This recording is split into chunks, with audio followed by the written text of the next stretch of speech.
প্রস্তাবকারী সমর্থনকারী এসেছেন।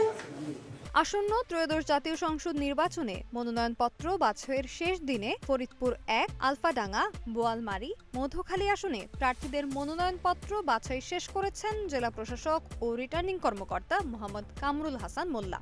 রোববার জেলা প্রশাসকের কার্যালয়ের সম্মেলন কক্ষে মনোনয়নপত্র যাচাই বাছাইয়ে ১৫টি মনোনয়নপত্রের ৭টি বৈধ ঘোষণা করা হয়। এছাড়া ৮ প্রার্থীর মনোনয়ন বাতিল ঘোষণা করা হয়।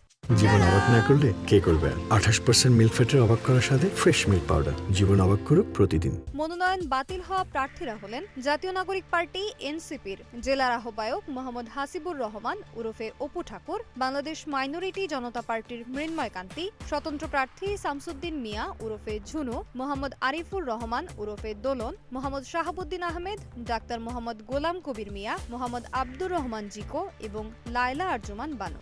অন্যদিকে বিএনপি মনোনীত প্রার্থী খন্দকার নাসিরুল ইসলাম, জামায়াতের প্রার্থী মোহাম্মদ ইলিয়াস মোল্লা, স্বতন্ত্র প্রার্থী মোহাম্মদ আবুল বাশার খান, বাংলাদেশ কংগ্রেসের প্রার্থী মোহাম্মদ খালেদ বিন নাসের, জাতীয় ঐক্যফ্রন্টের শাহ মোহাম্মদ আবু জাফর, জাতীয় পার্টির সুলতান আহমেদ খান ও বাংলাদেশ খেলাফত মজলিসের মোহাম্মদ মুফতি শারাফাতের মনোনয়ন বৈধ ঘোষণা করা হয়েছে।